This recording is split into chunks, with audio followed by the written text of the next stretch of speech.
Hello everybody, welcome back. I'm joined now by Alex, one of the lead developers for Dark Souls the board game, and we have got the Black Dragon Calamity expansion and the Guardian Dragon expansion to unbox for you today. If you have been following along on the Kickstarter, you'll have seen the updates we put out about these. Basically, we got the print proofs through from the factory in China, and we wanted to show them off to you. So, Alex, do you want to walk us through? So, I guess before we start actually opening anything, we'll go through what's in each. So each one's going to have a big model. It's going to have the double-sided game board. Yep. The one for Calamity is bigger than the one for Guardian Dragon because he is A way big boy. bigger. Basically, it's down to the base size and getting the mechanics to work. Yep. And then you've got your behaviour cards, some equipment cards, and the encounter cards for the level 4 encounters, which I believe we've mentioned in the blogs before, and you've definitely mentioned them in the past few days. In the past two updates, yeah. Also, before we get into these, spoilers, if you don't want to know what's in the box and want to have a blind run through as sort of the true Dark Souls experience of not knowing anything about the boss or monsters you're going to fight, don't tune off, just turn the... I don't know. I want your viewer number, but I don't want you to have a bad experience. is the honest truth. But yeah, if you honestly don't want to see anything in the box and have a blind run through, then do tune out now. And that's your warning. Right, so which one should we start with? Has anyone commented? No. Let's start off with Guardian Dragon then. He's a small box, so I'll take this one away. So, try and get this. So the box opens like so, and you're greeted by the rulebook. Nice small rulebook. Gibble in if you want to flick through the pages so the camera can see that. So the box is print proof, so the box is pretty much final. I think what I heard from the project team is that they just want to add some more symbols to the front to show like the age of the game and whatnot. Ooh. Focus a little bit there. Start off a little bit of blurb about the Guardian Dragon, who it is in the Dark Souls universe, introduction of how this game works, how this expansion works with the core game. It does work with just the core game. Doesn't require any others. No, so there are parts of it, specifically the level 4 encounters, where they do interact with other expansions. But we've also made sure we put some in every Mega Boss expansion that work if you've only got the core game. Yeah. Onto the contents of the box. All this is available on the Kickstarter updates if you want to go and have a look. These new symbols. So every box will have a symbol, every expansion will have a symbol in the corner so you know which expansion it comes from as you're playing through. Yeah. All of the Mega Boss expansions are multilingual. Okay. So all the cards that it comes with, in the old version we had kind of a big flag card. Yes. We've done away with that because it didn't look great. Yep. And now cards have a small icon to say whether they are a universal card or if they are a specific language. Obviously, the only ones with written text on them are the ones that needed to be localized. Yes, yeah. The rest are symbol language, so don't need that. Yeah. Going through explanations of how they set up for the area before the mini bosses, the level 4 encounters. Level 4 encounter cards showing all the new symbols of where the enemies can spawn. They are scary prospects. I was setting them up for the photos, and I was like, I wouldn't like to walk into this. So the difference between those is, obviously, people that played the core game know that the encounters are usually on a small card. Yep. There's no way all of that would fit on a small card. So they're on big cards for the level 4 encounters. Yep. And then onto the next page is basically saying what you do afterwards and how you get into the fight. Talks you through the behaviours, which I'll expand on as we go through the box.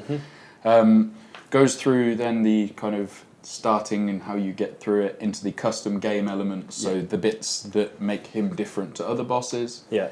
And then the campaign sections, which I'm not going to lie, it's been a long time since these were written. I can't remember. So some of the campaigns we've structured very similarly to how we structured the old campaigns, and very often it's kind of a bolt-on to a previous campaign. Yeah. Some of them fall in the middle somewhere, some are entirely custom. Yeah. I think it's the Gaping Dragon off the top of my head has one where your progression is entirely different. So as you are clearing rooms, you just get loot flips rather than souls. Okay. And that kind of governs your progression to try and get everything through a bit quicker. And we just kind of, now going through development, we understand the game better. Yes. Just kind of seeing how far we can stretch the mechanics and play around with things and look at criticisms of it and see how we can play around with those to improve on them. So it's a really cool little rule book. Plenty of artwork from the game itself and from which is another interesting nightmare that our graphic artist encountered, is when you're making a game. So Dark Souls 2 bosses, and anything that features in Dark Souls 3, that's fine. Trying to find nice images from Dark Souls 1 content is not easy. No. So that's the rulebook done. Let's flip out the game board. Yeah. So moving on to the game board, as I say, this one is slightly smaller than the Calamity one. I believe this one is 420 millimeters by 420 millimeters. We'll start off with the encounters side. So try and get that on the table properly. There you go. Whilst you're filling this, I'm just going to have a quick read through the comments, see if there are any questions in there. If guys at home, if you have got questions, drop them in the comment section and I'll be looking through them as well. So this is where the entrance is, over here, and then these are all of your nodes. Obviously an increased amount of nodes from the core game, and as we've kind of gone through, we've obviously had to add new symbols for where the new enemies are going to spawn, where the extra terrain is going to spawn. And we've been very careful with the actual texture artwork of these to make sure that there is always a logical route for how you could get from node to node. Yeah. So you can see we've got bridges here. Oh, okay. But we've made sure that there is a route that makes sense to get from each node. For example, this would be impassable. No. So it's still passable. It's just it was the old Iron King set and the Iron Keep sets. When you're working with lava and trying to maintain this idea of you can move from here to here to here to here, and keep it so that it makes sense that you can get to a node from a node. Yeah. Flipping over to the other side, so people that have played Dark Souls 2 should recognise the gigantic bird cage that you fight the Guardian Dragon in. It's a nice simple design. The chap we had work on this one, I believe this one was a chap called Tim Toolan. He's a super nice guy and a very good texture artist who put this together for us. So this is like the bird cage that you fight him in, and a lot of the rules that you find on his behaviour cards do kind of link into this layout. So you can see this is a mega boss spawn node, that's where he starts. Yep. And then you've got these 4 different nodes on the outside, so players can't stand on those. Okay. This like represent him like perching up on the cage. I've never played this. That's him perching up on the cage, which is why the art is trying to insinuate that the cage is going up. Yeah, I see. And then he has behaviour cards within his deck that mean he will perch on these, and then he will blast out a pattern of fire across the board, and they are different patterns. Interestingly, the Guardian Dragon and Calamity actually have some pretty similar twists on how their special game mechanics are put in, but his Scorch in that one and Cage. The Fiery Breath, I think it's called in this one off the top of my head. And I believe that is in this pattern, including the centre. I think they all hit the centre one, or perhaps it's all that one. And well, we'll find out. We'll find out. Moving on from the game board, we've got our dial. Should we move this out of the way so people can see? I say so people can see as we put a black printed board on a black cloth. So the dials, they are bigger than the ones that we've had before because the numbers are higher. Yeah, makes sense. So that's a health dial. It does come with the rivets as well. I believe there's also a spare rivet in each box, but I could be wrong. Moving on to the large cards. So the large cards we have various level 4 encounters. So these are the 4. I believe there's 4 in each box. Yes. 2 of them work just within the core game, and then 2 of them, and it does this symbol here. That's the set symbol. So that DS there means core game because that's the core game set symbol. Yep. This one would require content from Darkroot and the Iron Keep expansion. Yep. This one would require content from the Explorers expansion and the core game. Awesome. So that's those. They're nice and varied. They're pretty terrifying. Yes. They were weirdly, especially with the traps. So they were quite a late addition in the development cycle when we were looking at these expansions and just looking at what we could do. And we basically hit a point where we're like, we've got this massive double-sided board that we only take advantage of one side. Can we do something with the other side? Yeah. And then started playing around with what it looked like when you had that volume of miniatures on the board, and it ended up being really cool. So So somebody was asking, is it just the one level 4 encounter between the main boss and the mega boss? Yeah. Yes. So it is just the one you have.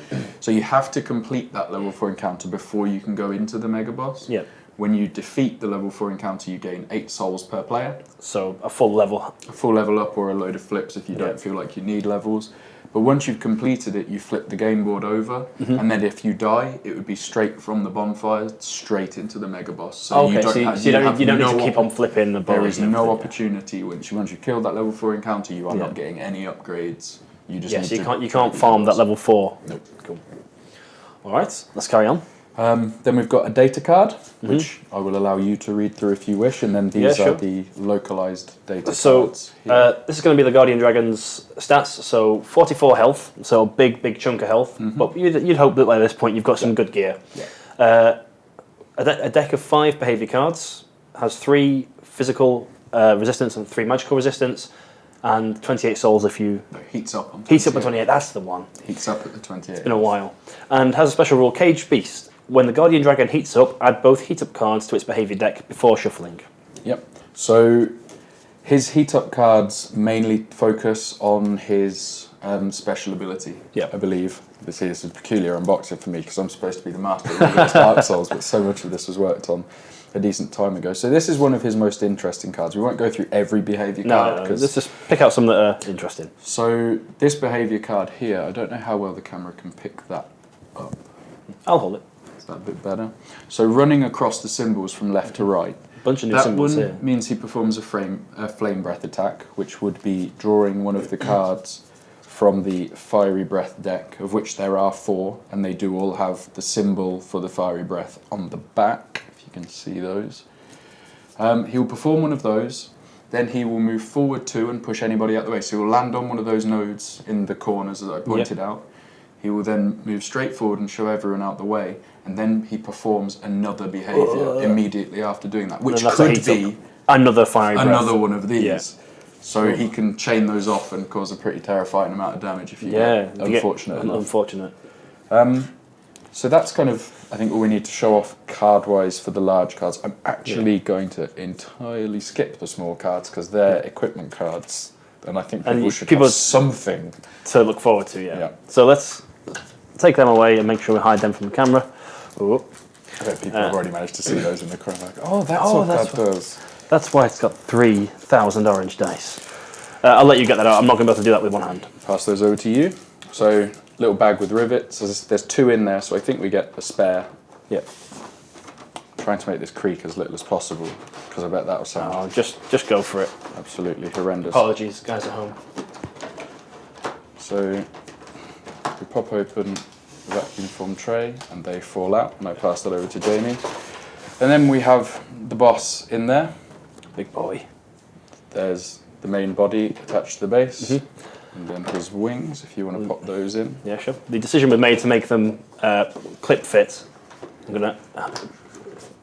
A lot of it came down to box size. If they were going to be single piece models, see how big he is. The box would be so tremendously big. Yeah. Struggling with that one. You can glue them in if you wish. Hopefully you shouldn't need to. Yep. Got it in? Yep. So there he is. Caca. And then, obviously, if you glue him in, you then can't put him back in the box. But if you are happy with keeping the push fit as is, he can just go back in the box. So big. He's not even one of the biggest ones. No, he's on a... I mean, granted, base size isn't necessarily... So, something we definitely learned from the core game and the way the models sit, the Titanite Demon, he's on a 75mm base, and he fills kind of the whole of it, and his tail comes flying off the back of it. Yeah.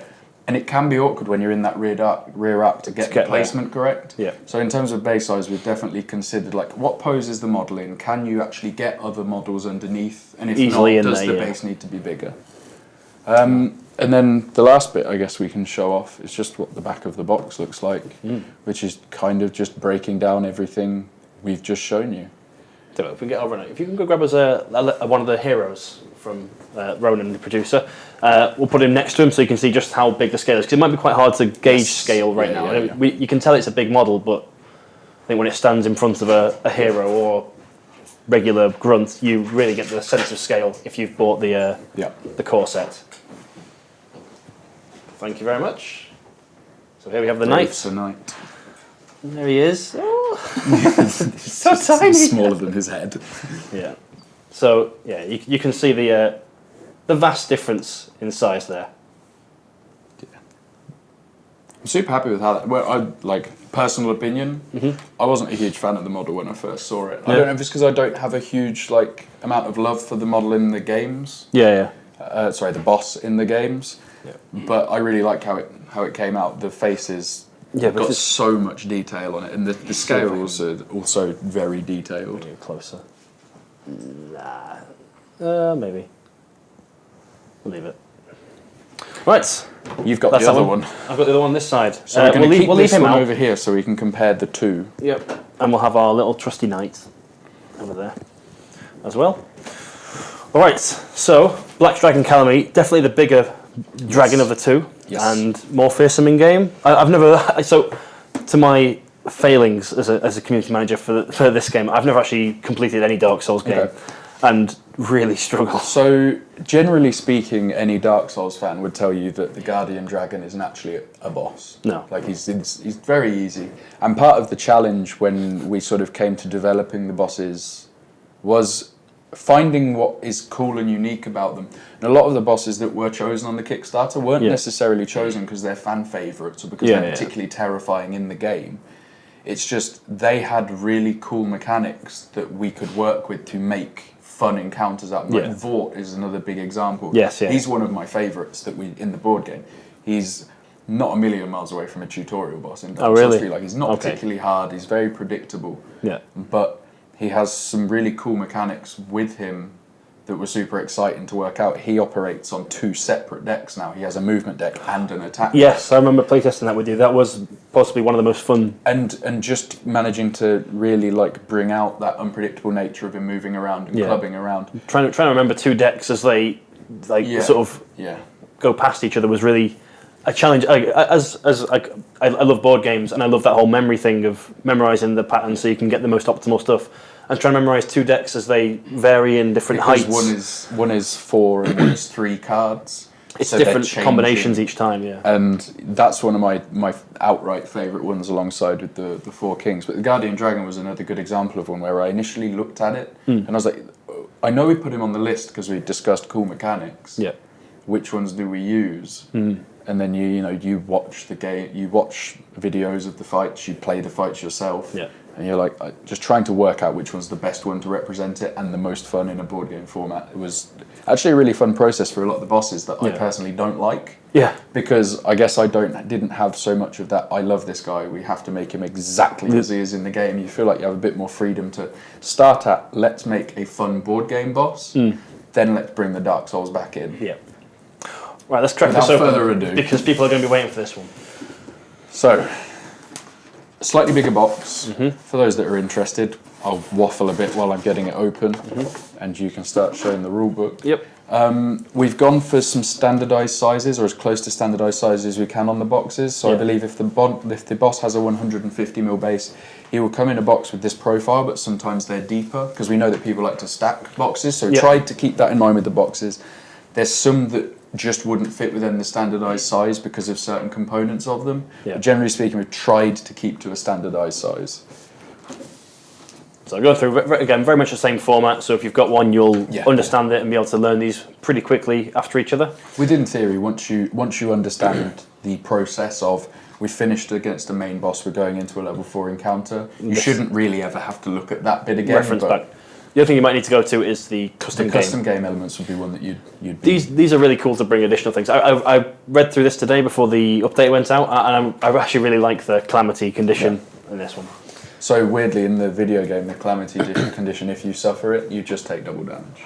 But we figured there's also an item in the game called the Calamity Ring that you can optionally choose to wear and take double damage if you're weird like that. I've never done it, but it's an option. It's an option.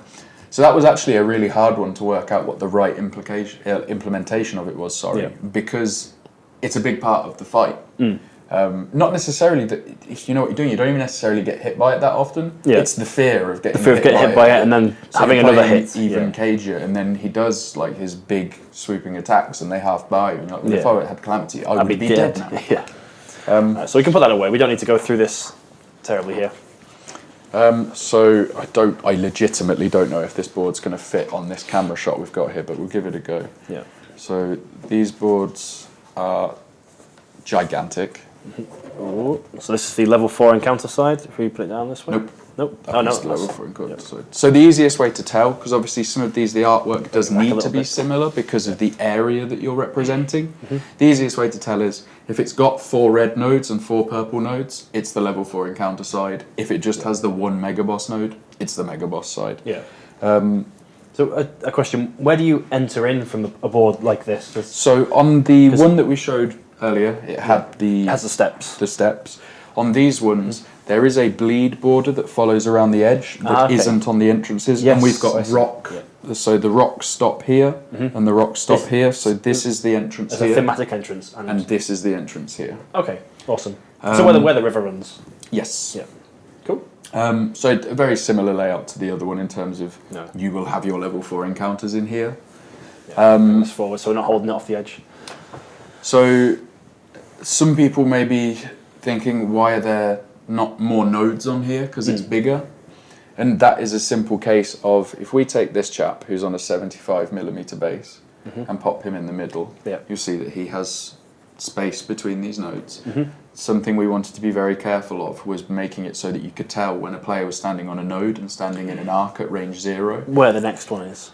But that's a 75mm base. The guy that goes on here is a 150mm base, which is why we don't have more nodes. We've just had to spread them out more to facilitate the base size. Everyone's saying, wow, that's huge as a board.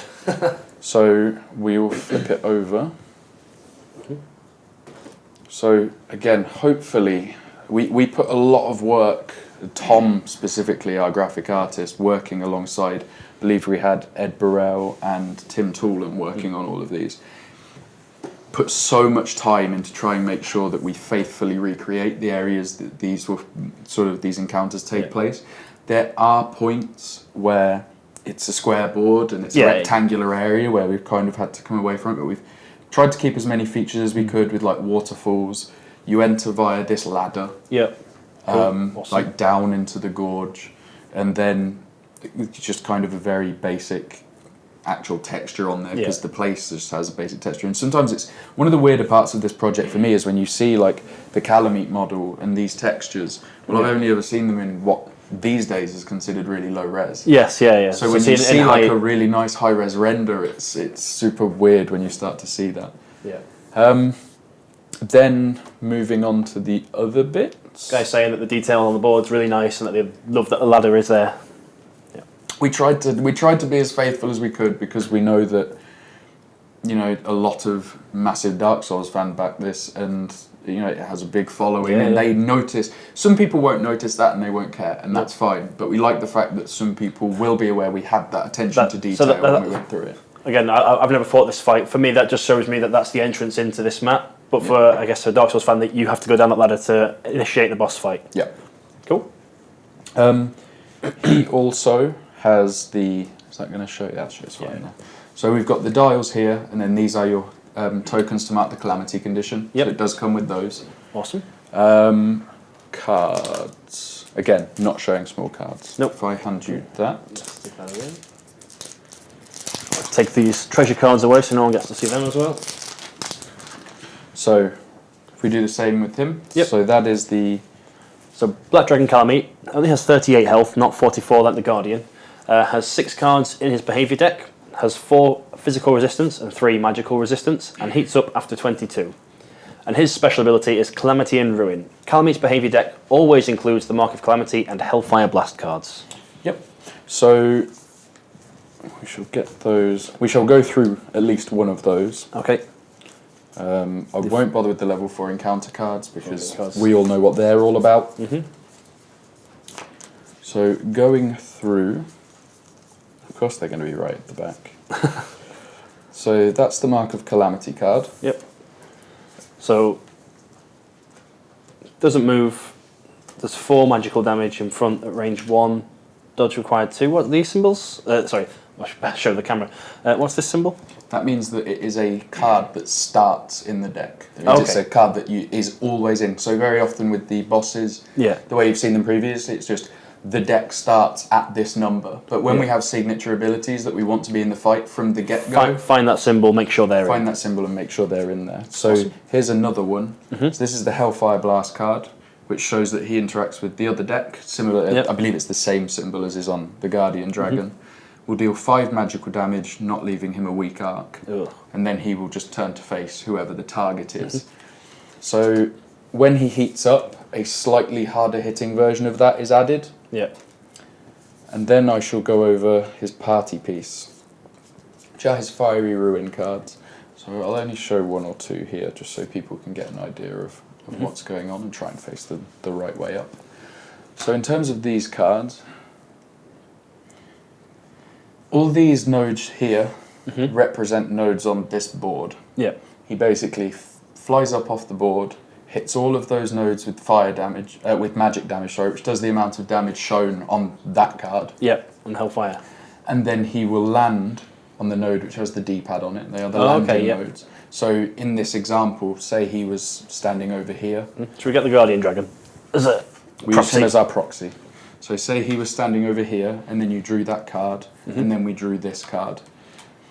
He would fly off the board, whoop, smash these 3 nodes here. Yeah. Anyone standing on these would get hit for the 5 magic damage, and then he would land on this node here, and then he would turn to face his target. So say his target was here, turn to face that, and that's how you resolve those. Okay. And cool. they come out of the deck. There are 8 of those in total, and they come out when this is drawn. But that will be happening more often once you hit the heat up and another one is added. Another one's added in. So something I've noticed from these is that your positioning and remembering where these come up is like really key, because previously you were able to just have the tank go in and take the hits for you, especially with the lower numbers. Yeah. Whereas this one, if you've got that guy who's down to 1 health and is just sitting in the corner of the board, he's going to get hit eventually. Yeah, so we've tried to go with a lot. This fight is a lot more focused on kind of active movement, and like very often you can get people who are like, I'm just going to stand back here and not do a whole amount. Yeah.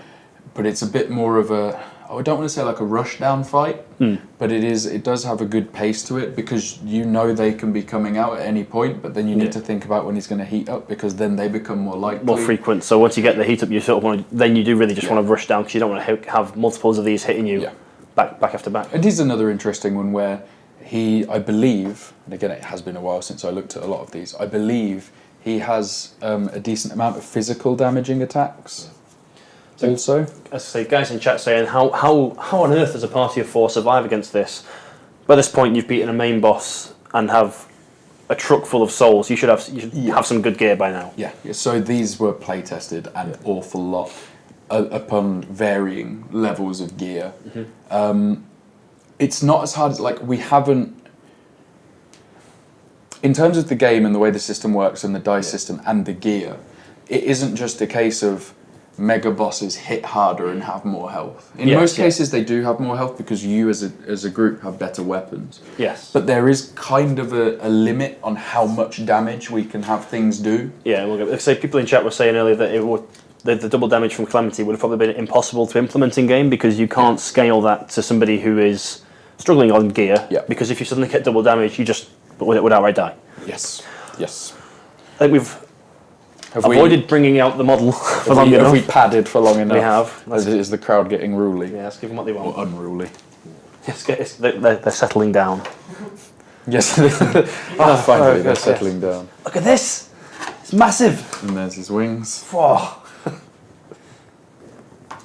Get to the box shut so I can shoot on the top of it. So while Giblin fumbles around getting those attached, that's the back of the box for that one. So again, just showing you everything you can see. So you've got the board here, the model here. I believe these are to scale. They were on the core game. I'm not 100% certain if they are on these boxes. Close enough. So they're not quite to scale on these. And then you've got your dial tokens, and then the various cards you get here, and then your little text window down here. Where's the brave little knight that couldn't?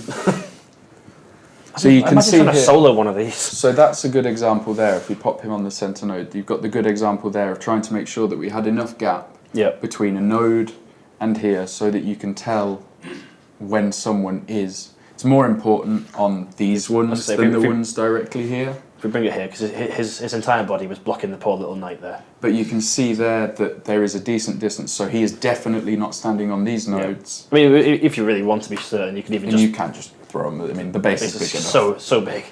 But yeah, and unless we've got any questions, I think that's it for the unboxing. The unboxing, you've seen what's in there. Let's bring him on. This poor little knight can get roasted by both of them. Double dragon time. Now we see what Jamie does when he's at home. Sets up little dioramas with dragons and knights. Yep. He's. I nearly swore. I say he's not in a good way. No, he is not in a good way. I think I know the swear you nearly said. Yeah. Well, guys, if you've got any questions, drop them into chat now. We'll be around for a little bit and we can answer your questions. Yeah. I can't pronounce that name. When's Quelaag? Quelaag. Apologies. Currently not planned for, purely on the basis that implementing mechanics that would make sense for her is a bit peculiar. We do also have, I'm trying to remember which ones. I know we've got Painted World as an announced one that we are working on. And Tomb of the Giants / the Catacombs, like we haven't really decided exactly how that gets implemented. We know we want to do Nito in some way, shape or form. The implementation isn't exactly there. But with various other projects and stuff going on, they aren't necessarily at the forefront. Stuff is happening with them. Yeah. We've got a lot going on at the moment. Once they're done, we can then start to look at the potential of doing bosses like Quelaag and other fan favourites like that. Yeah. I guess so with Old Iron King, the lava was tricky to handle. Do you want to talk about that a little? So, the Old Iron King as a boss. So something I've said multiple times with the development of these bosses. Generally speaking, if a boss has a gimmick, it's way easier to develop for the board game. So a good example would be the Executioner's Chariot. We knew us straight away, we know how we're going to do this. Because it has a gimmick, it has a definite way. And it's a lot easier to do that than to make, use an example of Gundyr. Okay. He's a super aggressive boss. He's the kind of the tutorial boss of Dark Souls 3, and then you, spoiler alert, face him later on. Yeah. And he has glowy red eyes. And glowy red eyes is never good in Dark Souls. Okay. They're going to be hyper aggressive. Yeah. And you're not really going to get a chance to breathe. 9 times out of 10, they probably kill you before you start to work out where the brief openings are. Yeah. That style boss is super hard to make in a board game because the thing that makes him hard is the pace at which he's attacking. It's the pace at which but it's a turn-based game. Turn-based game, you can't force them to right, you took too long, I attack. Yeah. You could have a timer. No. I mean, it's something we'd thought about with the behaviour deck is if that was kind of like a timer. Yeah. The Four Kings kind of, the deck almost functions as a timer. Yes, I remember playing that with you. That was terrifying. So the way their mechanic works is every time the deck refreshes, when you would flip the deck over, you add another king on. Yeah. Because doing it as a number that you hit to make them spawn just didn't feel right pacing wise because it wasn't consistent. As soon as you make it consistent, it felt better. In playtesting, you killed one, and sort of the next one that came out, you killed that one. Yeah. Which has been the hardest boss to implement? This was a question about the Old Iron King. Looping right. Oh back. All the way back round. So all the way back round, I knew I started somewhere. Old Iron King was one of those where he has a gimmick. Yeah. Which is a nice starting point. That gimmick did not work just as a straight translation over to a board game because in a game where most of the combat is designed to function around moving. Yeah, having and the boss is stationary. So the way he works is, and I guess I'll try and demonstrate it on this board as best I can. Yep, sorry, do you want to hold the board? So, picture, he also is on one of the smaller boards, but you picture this, that he has, I'm trying to remember the exact layout. Isn't it like these, imagine these two, and these two are lava that you can't enter? Yes, and then he has a node on them. Yeah. He has lava beam attacks that he does, which are marked as he shoots across. Yeah. Each of those will tell you which of the placement nodes he can go on, he moves to. So it keeps a degree of active and the whole board's in play. We did have a version where it had kind of the very canonical, almost like wedge of land that kind of comes across here. And then he sat here and could jump across the bottom of it. Yeah. But it basically meant this whole back end of tile wasn't being used. So for that one we've gone that he has 3 points he can jump between. Yeah. On kind of each third here, and you're jumping between the three. But there are points like you cannot move into his rear arc when he's standing on his nodes because there's lava there. Yeah. just going through questions. Can you explain the new status effect with Calamity and what it does? The Calamity. Off the top of my head, can I remember what it does? I know what it does because I wrote it in the update today. Is it -1 to results on armor and resistance? And dodge. And dodge. And dodge, which is terrifying. And dodge, that is terrifying. I couldn't remember if we included it on dodge. But yes, that's what it is. So when you are suffering Calamity and you get hit, it's just the first and then it expires. Yes. If you avoid all damage, then you don't clear it. You have to take damage to get rid of it. You have to get hit to get rid of it. It's if you're just getting lucky, you're going to keep Calamity. But yeah, you get it put on you, and then the next time you get hit, whichever defensive option you choose, it is a -1 to the number of successes you get. And that stays until you take damage, and then the token is removed. Guy saying, which of these are either of these Kickstarter exclusives? The Guardian Dragon is Kickstarter exclusive. You're the one to. I do not know. And as for cost, I have no idea. That is the project team. But basically, with these, before we announce any sort of cost, we need to get them to our backers, and then we can look get at them to the backers. Get the small bits of feedback we have on these print proofs back, like there were. The reason they send the print proofs back is so you can check for anything that isn't quite right. Yeah. There's been a few bits where we were like, okay, that could do with tightening up. This isn't quite exactly as we like it.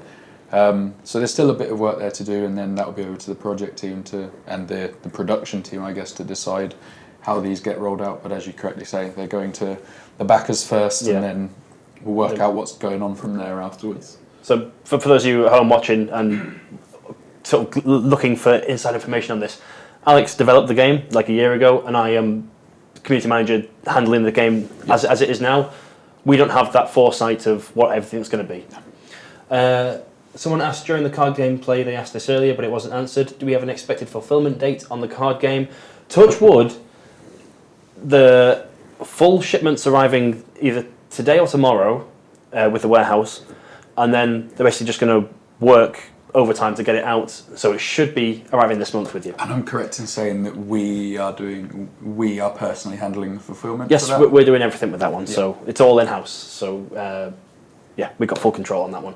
And if you are part of the Kickstarter and you ordered it through the backer kit, you get it ahead of release date, which is March 16th.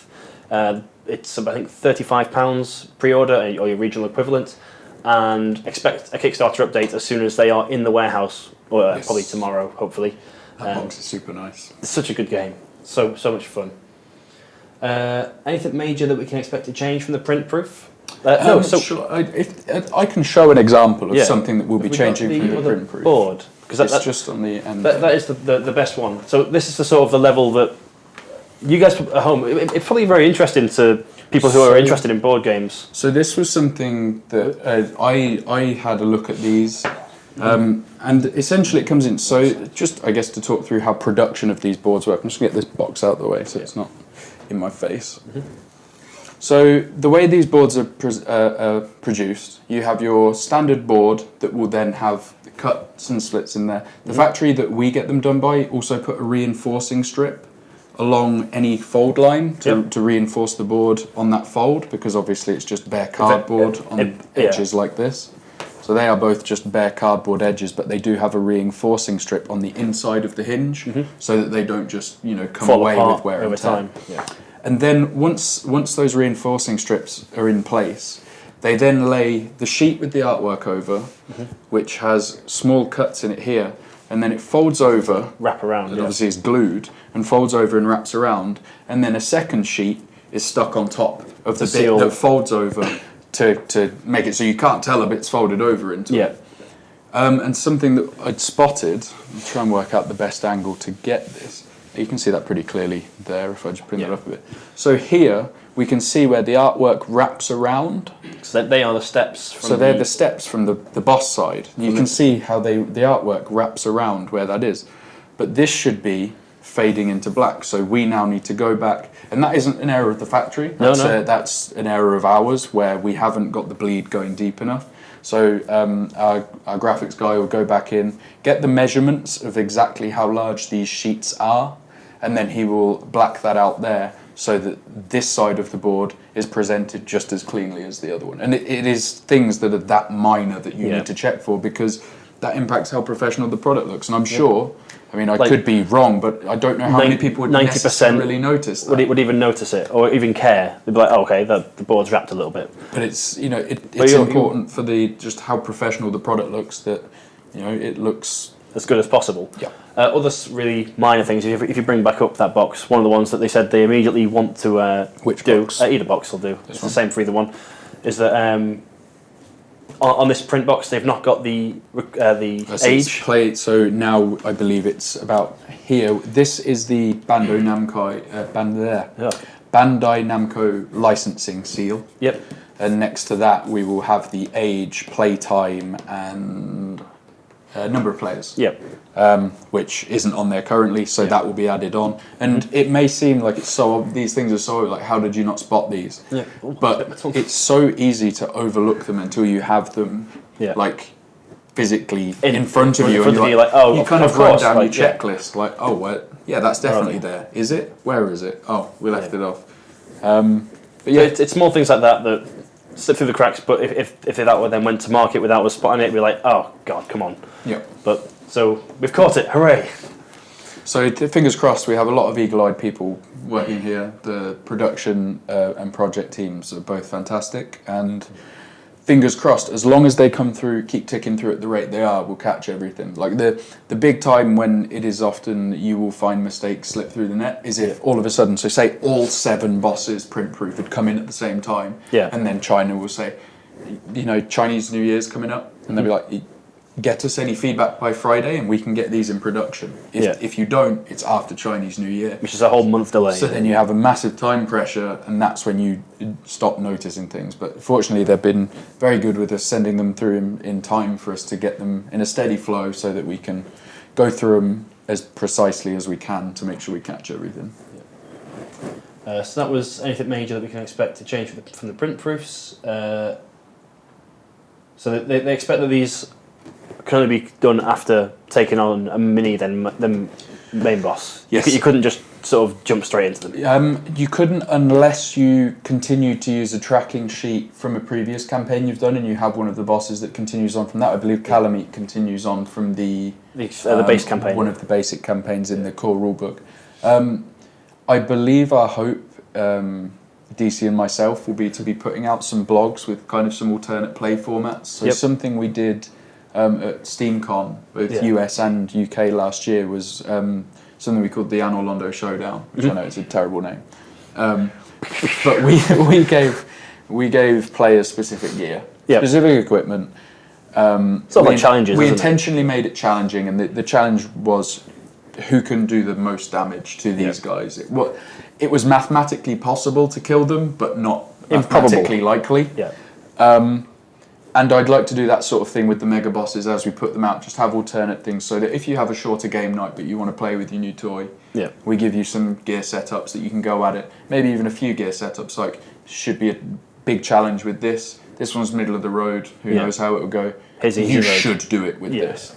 That's something we want to look to support it with going into the future, but as always with everything, we have so much going on, and time is of the essence. But we'll see. Hopefully we can support them with some stuff like that, so that those that want to just jump in and play their new toys without going through the early bits first have that option. Can do so. I'll do one more because it's getting to 6 o'clock and we're going to wrap things up. Any info on the retail-only mega bosses? So from release-wise, I have no idea. They've not landed on my desk yet. So. Date-wise, nothing. Development is ongoing with them. Development hasn't finished with them. Cool.